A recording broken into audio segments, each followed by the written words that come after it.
প্রিয় শিক্ষার্থীরা, আশা করি তোমরা সবাই ভালো আছো, ভাষায় মনোযোগ দিয়ে পড়ালেখা করছো। আমরা গত দুটি ক্লাসে পরমাণুর আকার সম্পর্কে আলোচনা করেছিলাম। মূলত পরমাণু দুটি মডেল, রাদারফোর্ড এবং বোর পরমাণু মডেল সম্পর্কে আমরা জেনেছি এবং পরমাণুর বিভিন্ন বিষয় আমরা জেনেছি। আশা করছি তোমরা বিষয়গুলো বাসায় পড়েছো। তোমাদের পড়ালেখাটা কন্টিনিউ করার সুবিধার্থে আমি আজকে তোমাদের জন্য নতুন একটি বিষয় নিয়ে হাজির হয়েছি, কোয়ান্টাম সংখ্যা।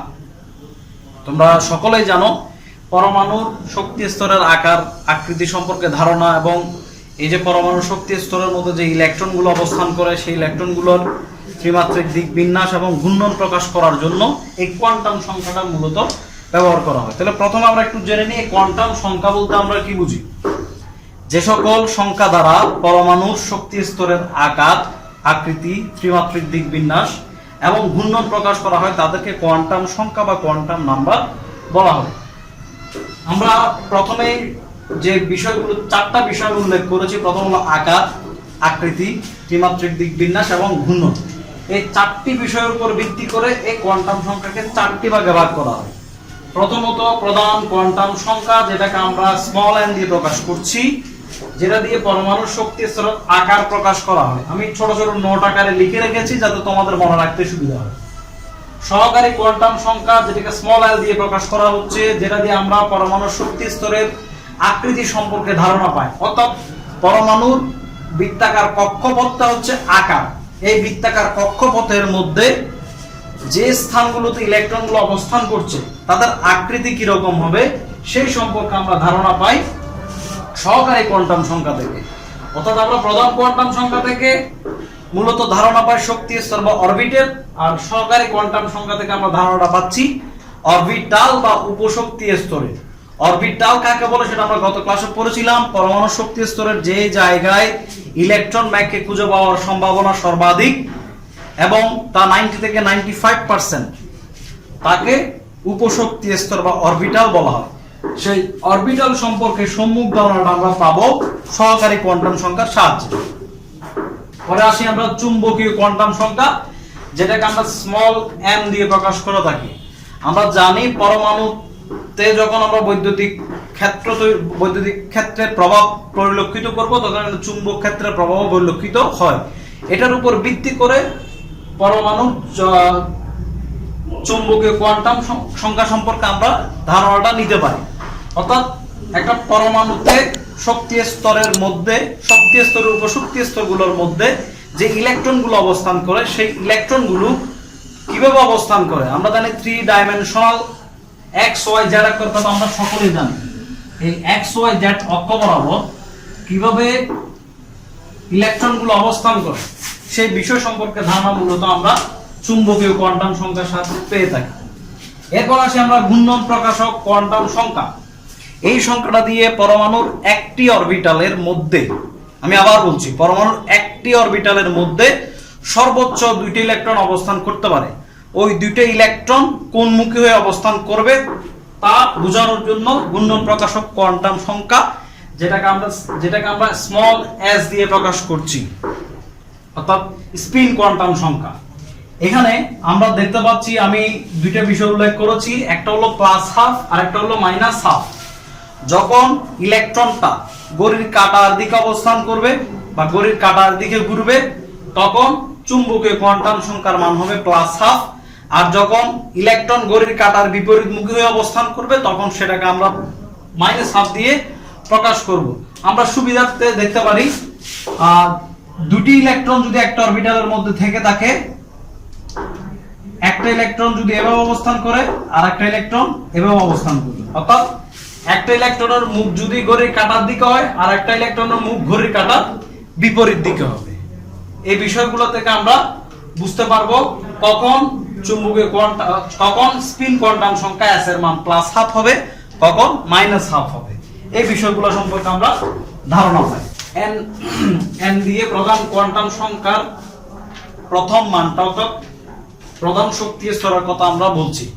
n = যখন 1 হয় এটা দিয়ে আমরা প্রধান শক্তি স্তর নির্দেশ করি। n = যখন 2 হয় তখন এটা দিয়ে আমরা দ্বিতীয় শক্তি স্তর নির্দেশ করি। n = যখন 3 তখন এটাকে তৃতীয় শক্তি স্তর। যখন n = 4 তখন এটাকে আমরা চতুর্থ শক্তি স্তর বলছি। তাহলে আমরা একটু আগেই জানলাম প্রধান কোয়ান্টাম সংখ্যার সাথে সহকারী কোয়ান্টাম সংখ্যার একটা সম্পর্ক রয়েছে, সহকারী কোয়ান্টাম সংখ্যার সাথে চুম্বকীয় কোয়ান্টাম সংখ্যার সম্পর্ক রয়েছে। আমরা n এর মান থেকে l এর মান অর্থাৎ প্রধান কোয়ান্টাম সংখ্যার মানের সাহায্যে আমরা সহকারী কোয়ান্টাম সংখ্যার মান নির্ণয় করতে পারবো। কিভাবে সেটা আমরা নির্ণয় করব? যখন n এর মান 1, তখন আমি যখন l এর মান নির্ণয় করতে যাব অর্থাৎ সহকারী কোয়ান্টাম সংখ্যার মান নির্ণয় করতে যাব, তখন আমি 0 থেকে n-1 এই সূত্রটি ব্যবহার করব। অর্থাৎ n এর মান যখন 1, 0 বসালাম থেকে n-1, দ্যাট মিন্স 1 - 1 = 0। তাহলে এখানে l এর মান হচ্ছে 0, আর l এর মান যখন 0 তখন আমি m এর মান অর্থাৎ চুম্বকীয় কোয়ান্টাম সংখ্যার মান আমরা নির্ণয় করতে গিয়ে এই সূত্রটা ব্যবহার করব। -l থেকে 0, 0 থেকে +l এই সূত্রটা ব্যবহার করে আমরা m এর মানগুলো নির্ণয় করতে পারি, অর্থাৎ চুম্বকীয় কোয়ান্টাম সংখ্যার মান আমরা নির্ণয় করতে পারি। তাহলে এখানে l এর মান হচ্ছে 0, দ্যাট মিন্স এখানে m এর মান হলো +0, 0, -0। তাহলে আমি যদি এভাবে লিখতে চাই সবগুলোর মানই 0, এজন্য আমি m এর মান পাবো এখানে 0।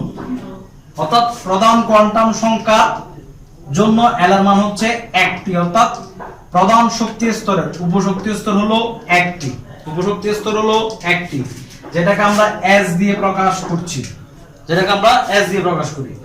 এরপর আসি, যখন n এর মান 2, এটা দিয়ে আমরা দ্বিতীয় শক্তি স্তর প্রকাশ করছি, তখন আমরা l এর মান নির্ণয় করতে গিয়ে দেখব 0 থেকে n-1, দ্যাট মিন্স 0, n-1, 2 - 1 = 1। তাহলে আমি দেখতে পাচ্ছি n এর মান যখন 2, তখন l এর মান পাচ্ছি আমরা 2টা। তাহলে n এর মান যেহেতু 2টা, 0, 1, এই l এর মান ব্যবহার করে আমরা চুম্বকীয় কোয়ান্টাম সংখ্যার মান নির্ণয় করছি।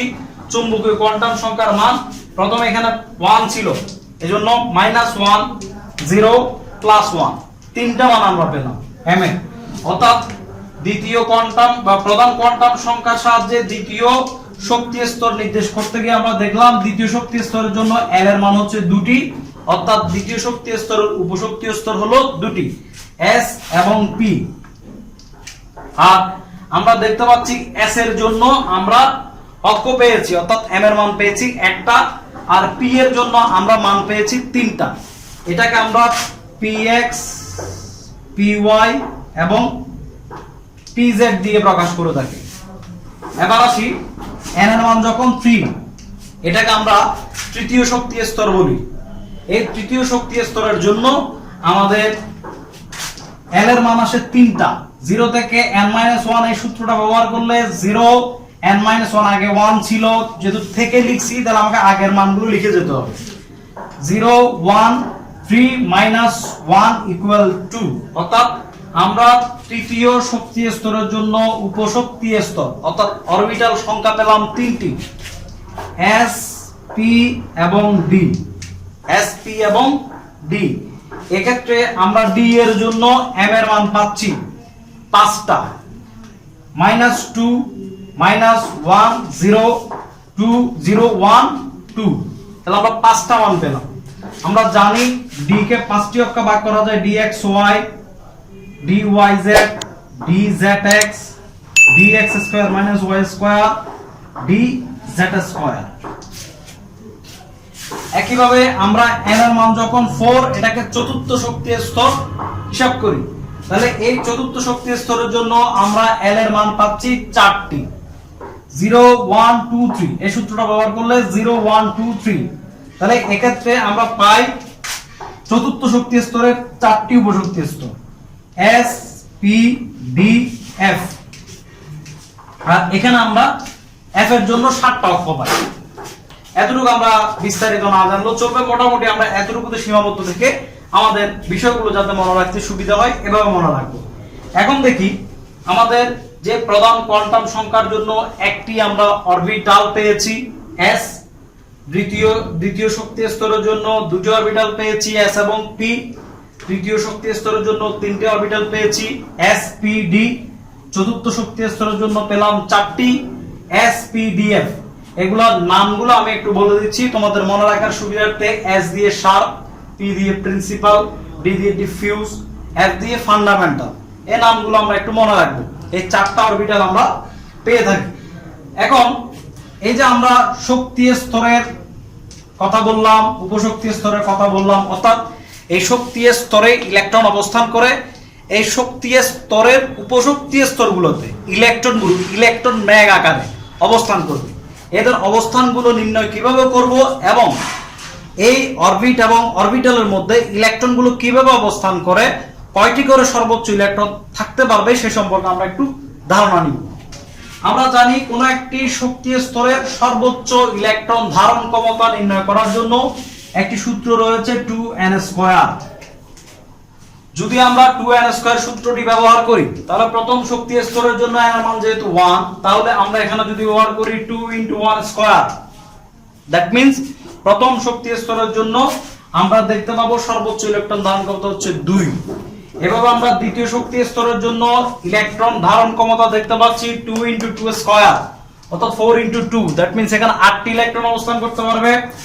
আমি তোমাদের বোঝার সুবিধার্থে একটু লিখে দিচ্ছি, এখানে 2টি, এখানে 8টি, আর এখানে 18টি ইলেকট্রন, এখানে 32টি ইলেকট্রন অবস্থান করতে পারবে। এই ইলেকট্রনগুলোকে যদি আমি অরবিটালে দেখাতে যাই তাহলে কোন অরবিটালে কতটি ইলেকট্রন থাকতে পারবে সেটা আমরা কিভাবে নির্ণয় করব। আমরা এখানে দেখতে পাই s এর জন্য m এর মান হচ্ছে 1টি। আমরা একটু টেকনিক্যালি বিষয়টাকে মনে রাখবো।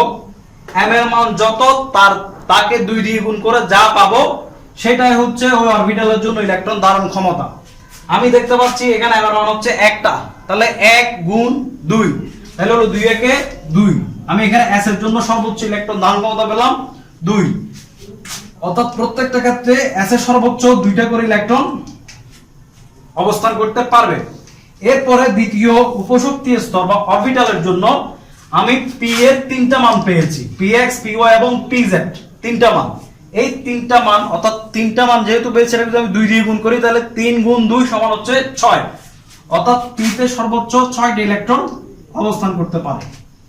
এরপর আমি দেখি d এর জন্য আমি মান পেলাম 5টা, d এর জন্য মান পেলাম 5টা, তাহলে 5 × 2 সমান হলো 10, অর্থাৎ d তে মোট 10টি ইলেকট্রন অবস্থান করতে পারবে। এরপর চতুর্থ উপশক্তি স্তরে এসে আমি দেখতে পাই যখন f এর মান নির্ণয় করতে যাব এখানে আমাদের 7টা মান রয়েছে, অর্থাৎ 7 × 2 সমান হলো 14, অর্থাৎ এখানে 14টি ইলেকট্রন অবস্থান করতে পারবে। আমরা একটু মিলিয়ে নিই n এর মান, অর্থাৎ প্রথম শক্তি স্তরের সর্বোচ্চ ইলেকট্রন ধারণ ক্ষমতা 2, তাহলে s এ ইলেকট্রন থাকে 2টি, গেল 2টা আমরা মিলাইতে পারলাম। এরপরে দ্বিতীয় শক্তি স্তরের সর্বোচ্চ ইলেকট্রন ধারণ ক্ষমতা হচ্ছে 8, এখানে 2 + 6 সমান 8। তৃতীয় শক্তি স্তর 18টি, 2 + 6 + 10 সমান হলো 18।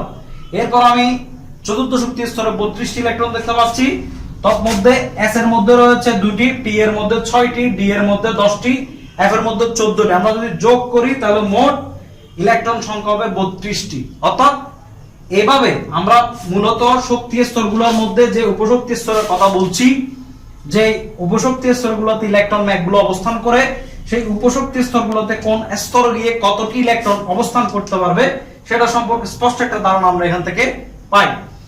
এরপরে আমরা আসব, আমি একটা কথা প্রথম দিকে উল্লেখ করেছি, একটা অরবিটালে সর্বোচ্চ 2টা করে ইলেকট্রন অবস্থান করতে পারবে। তাহলে এক্ষেত্রে আমরা দেখতে পাচ্ছি s এ 2টা ইলেকট্রন অবস্থান করতে পারে। তারপরে এখানে 3টা অক্ষ রয়েছে, এই 3টা অক্ষের ইলেকট্রন 6টি, px এ 2টা, py এ 2টা, pz এ 2টা, এভাবে মোট 6টি ইলেকট্রন অবস্থান করে। আবার d এর জন্য d এর 5টা অক্ষ রয়েছে, এই 5টা অক্ষের মধ্যে 2টি করে মোট 10টি ইলেকট্রন অবস্থান করতে পারবে। এখানে f এ 60টি মান রয়েছে, 60টি মানের মধ্যে 2টি করে, অর্থাৎ 60টি অরবিটালের মধ্যে 2টি করে মোট 14টি ইলেকট্রন অবস্থান করতে পারবে।